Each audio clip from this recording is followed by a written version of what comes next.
ஹஜ்ரத் பிள்ளைகளுக்கு 3500 ரூபாய் ஆட்டோ செலவு பண்ணி அனுப்புறேன்னு சொன்னார்.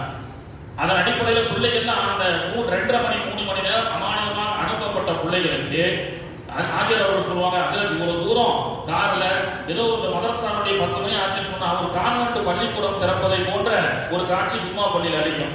கேட்டா ஒரு கான்வென்ட் ஸ்கூல் ஆரம்பிக்கிற மாதிரி கார்ல பைக்ல இந்த மாதிரி வந்து ஆட்டோக்கள்ல பிள்ளைகள் எல்லாம் சிறப்பாக வராங்க.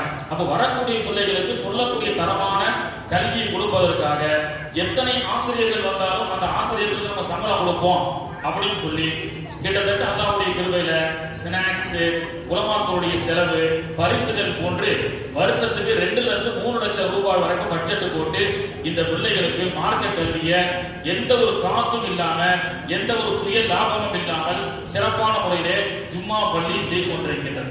இன்னைக்கு பாத்தீங்கன்னா நான் கூட ஜும்மாவை சொன்னேன், வேலம்மாள், போதி தர்மா, தாமரை போன்ற பள்ளிக்கூடம் சிபிஎஸ்இ ஸ்கூல்ல எல்கேஜிக்கு 1 லட்சத்துல இருந்து 1.5 லட்சம் ரூபாய் கட்டணும். கார்ப்பரேட் உலகமான காலம். ஆக 1.5 லட்சம் ரூபாய் காசை கட்டிட்டு தாமரையில சீட்டு கிடைக்குமா என்று சொல்லக்கூடிய காலம். 1.5 லட்சம் ரூபாய் தாமரையில கட்டிட்டு எல்கேஜி முடிச்சு அந்த பிள்ளை இடத்துல 1.5 லட்சம் ரூபாய் 1.5 lakhs 1 year அந்த பையனை கூப்பிட்டு, அந்த சின்ன பையனை கூப்பிட்டு 1.5 லட்சம் ரூபாய் கட்டி இருக்கு. சந்திர மண்டலத்துக்கு காலையிலேயே போற மாதிரி டை, ஷூ, சாக்ஸ் எல்லாம் போட்டுட்டு காலையிலேயே அந்த தம்பி போறாரு. 1 வருஷம் கழிச்சு 1.5 லட்சம் ரூபாய் கட்டி என்ன படிச்சு கொடுத்தாங்க ஸ்கூல்ல, வேலம்மாள்ல, தாமரை, போதி தர்மான்னு கேட்டா ringa ringa roses, pocket full of posies, husha busha all fall down, அவ்வளவுதான். இதுக்கு 1.5 லட்சம் ரூபாய். ஆக இன்னைக்கு பிள்ளைங்க பாருங்க, அங்க வந்து கிட்டத்தட்ட பெண் பிள்ளைகளை மட்டும் 37 பேர் கல்புல் குர்ஆன் யாசீனை மனப்பாடம் செய்கிறாங்க. கல்புல் குர்ஆன் யாசீனை 37 பெண் பிள்ளைகள் மனப்பாடம் செய்திருக்கிறாங்க. அதே போன்ற ஆண் பிள்ளைகள்ல கிட்டத்தட்ட 20 பிள்ளைகள் பகுதி நேரமாக வெளியில யூஸ் செய்த பிள்ளைகள். இந்த பசங்களை பாத்தீங்கன்னா ஒவ்வொருத்தருக்கும் நம்ம சொல்லணும், 5 ஜூஸ் மனப்பாடம் பண்ண தம்பிகள் இருக்கிறாங்க, 2 ஜூஸ் மனப்பாடம் பண்ண தம்பிகள் இருக்கிறாங்க. வந்த 25 நாள்ல ஹையஸ்டா 4 சூறாக்களை மனப்பாடம் செய்தவர்கள், கிட்டத்தட்ட 1/2 ஜூஸுகள் மனப்பாடம் செய்த தம்பிகள் இருக்கிறாங்க. எல்லாமே நல்ல சிறப்பான முறையில பயிற்றுவித்தவர்கள். அதுவும் குறிப்பாக தாய்மார்கள், பெண் பிள்ளைகள். பெண் பிள்ளைகளுடைய ஸ்ட்ரென்த் ரொம்ப அதிகம். அது மட்டுமல்லாம அந்த வந்த பெண் பிள்ளைகளை சிறப்பான முறையில ஆலிமாக்கள், இந்த தடவை எல்லா ஆலிமாக்களும் பிஏ அரபிக் அஃலுல் உலமா படித்துக் கொண்டிருக்கின்ற படித்து முடித்த ஆலிமாக்களை நியமித்திருக்கிறார்கள். ஆர்டிபி பள்ளியில அரபி டீச்சராக இருந்தவர்கள் ஒரு ஆசிரியை, அது போன்றல்லாம ஆலிமா கல்விக்கு ஆலிமாக்களை உருவாக்கக்கூடிய ஒரு ஆசிரியை என்று சொல்லி சிறப்பான திறமையான ஆலிமாக்களை கொண்டு அந்த பிள்ளைகளுக்கு கல்வி பயிற்றுவிக்கப்பட்டு இன்னைக்கு பாத்தீங்கன்னா ஆச்சியார் அவர்கள் சொன்ன மாதிரி 65 வயது என்னுடைய தாய் அவர்கள் என்ன செய்யறாங்க, அந்த தள்ளாத வயதிலும் வந்து இந்த 12 10வது படிக்கக்கூடிய பிள்ளைகளோட இணைந்து நானும் சலித்தவர்கள் அல்ல என்று சொல்லி யாசீனை மனப்பாடம் செய்து நடத்தப்பட்ட அத்தனை பாடத்தையும் புரிந்து கொண்டு 200க்கு சுமார் 199 மார்க் வாங்கியிருக்கிறாங்க. 2வது இடத்தை பிடிச்சிருக்கிறாங்க. யாரு? 65 வயதை செய்த 65 வயதை சார்ந்த நாகூர் அம்மா அவர்கள். ஆக இப்படியாக பாருங்க. அது மட்டும் இல்லாம ஆண் பிள்ளைகள் காலேஜ் படிக்கக்கூடிய என்னுடைய தம்பிகள்லாம் இருக்கிறாங்க. கூச்சப்படாம எஸ்எல் குர்ஆன், அவனோட 6ஆம் கிளாஸ் படிக்கிற பையன் குர்ஆன் ஓதிட்டு இருப்பான். நான் +2 படிச்சுட்டேன், நான் 10th படிச்சுட்டேன், நான் காலேஜ் படிச்சுட்டு இருக்கேன்ற அந்த அகந்தை இல்லாம அந்த தம்பிகளும் வந்து எஸ்எல் குர்ஆனை எடுத்து அவர்களும் இன்னைக்கு குர்ஆன் ஆரம்பிச்சிருக்கிறாங்க. இவங்கெல்லாம் ஒரு பெரிய பாராட்டுக்குரிய தம்பிகள். இப்படியாக சிறப்பான முறையிலே ஆலிம்களும் பாடம் நடத்தினார்கள். பிள்ளைகளும் நல்ல சிறப்பான முறையிலே என்ன செஞ்சீங்க தம்பிகள், எல்லாம் சிறப்பான முறையில் ஓதுறீங்களா? திஸ் கோடை ஒரு யூஸ்ஃபுல்லா இருந்ததா இல்லையா? ஆக ஹஜ்ரத் அவர்கள் சொன்ன மாதிரி ஓதிய அந்த பாடத்தை மறக்க கூடாது. ஓதி கொடுத்த ஆசிரியர்களுக்கும் இதை ஏற்பாடு செய்த நிர்வாகிகளுக்கும் என்றென்றும் நாம் என்ன செய்யணும், நன்றி கடன் செலுத்த வேண்டும்.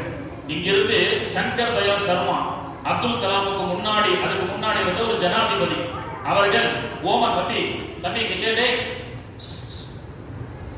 சங்கர் தயாள் சர்மா என்ற முன்னாள் ஜனாதிபதி ஐயா அவர்கள் ஓமன் நாட்டிற்கு என்ன செய்யறாங்க, சிறப்பு விருந்தினராக கலந்து கொள்ள செல்கிறார்கள். இங்கிருந்து செல்லக்கூடிய அந்த சங்கர் தயாள் சர்மா ஐயா அவர்களை வரவேற்பதற்கு ஓமன் நாட்டுல மிகப்பெரிய ஏர்போர்ட்ல நிறைய கார்கள் எல்லாம் வந்திருக்கு, நிறைய செக்யூரிட்டி போர்ஸ் வந்திருக்கு.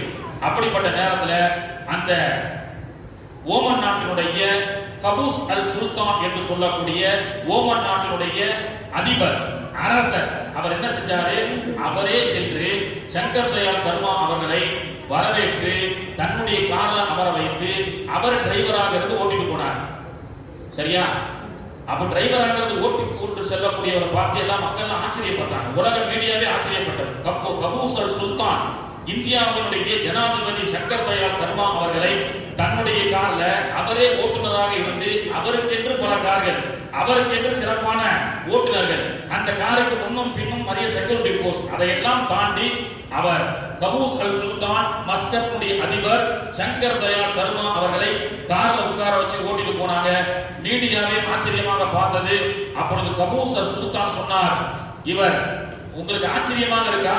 சங்கர் தயாள் சர்மா ஐயா அவர்களை நானே கார்ல உட்கார வச்சு கூட்டு போறேன்னு சொல்லி ஈஸிய டீச்சர் ஆஃப் பூனேல நான் படித்துக் கொண்டிருக்கும் பொழுது, பூனா யூனிவர்சிட்டியில நான் படித்துக் கொண்டிருக்கும் பொழுது என்னுடைய MBA படிக்கக்கூடிய மேற்படிப்புக்கு சங்கர் தயாள் சர்மா தான் என்னுடைய சார் அப்படின்னு சொன்னார்.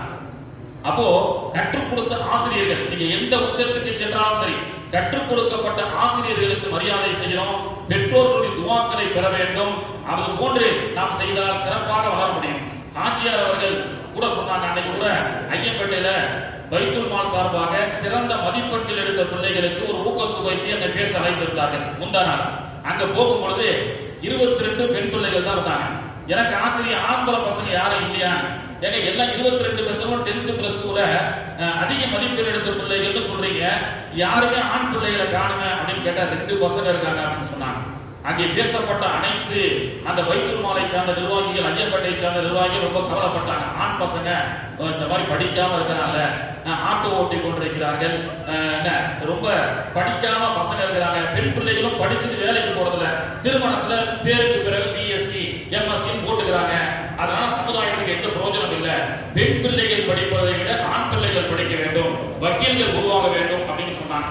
அப்ப நான் சொன்னேன், வக்கீல்கள் உருவாகட்டும், இன்ஜினியர்கள் உருவாகட்டும்,